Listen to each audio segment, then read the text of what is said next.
So today I'm going to be reviewing Zombie Blondes by Brian James. Now I first picked this novel up at the Amazon clearance section and it was only about $2, and I'm really into zombies at the moment, so I thought, why not? What can I lose? So this novel is about Hannah, who is a teenage girl and she lives with her dad, and they move around a lot due to some circumstances. And they move to this town called Maple Crest.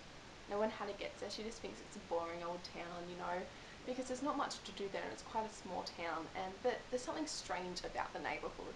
There's lots of for sale signs and there's not much people living there. So Hannah is enrolled in the local high school, and when she gets there she finds that she doesn't fit in that great, but she desperately wants to. She wants to fit in with the cheerleaders and the jocks, who are the popular clique in this high school. Now the cheerleaders are all the same, they all look the same, act the same, and all have the same features. Now Hannah wants to be one of them. She just wants to fit in for once in her life. But that doesn't go quite to plan, and she finds herself sitting with a boy named Lucas, who she sees as quite weird, but they get to know each other, and Lucas warns her that the cheerleaders are not what they seem. They're zombies. So that's the premise of the story. But of course, Hannah doesn't believe him. She thinks he's a bit weird and a bit crazy, and unfortunately she doesn't listen to Lucas's warnings.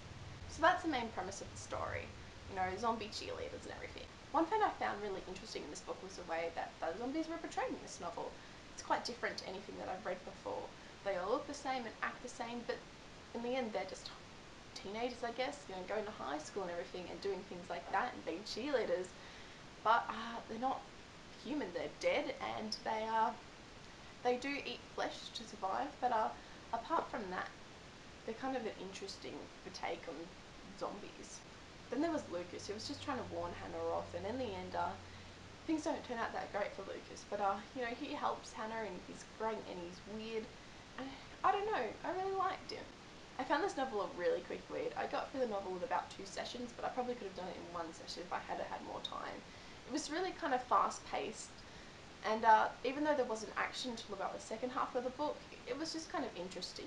What I found really interesting about this novel was how that it was kind of a critique on popularity, and, you know, and kind of exploring what you would give up to be a popular person, you know, to be in that popular clique. And in the way, you know, it kind of, you know, was saying, well, why? Why do you want to give up this stuff, you know? And it was really interesting in that way. But in the end, I've read better zombie books.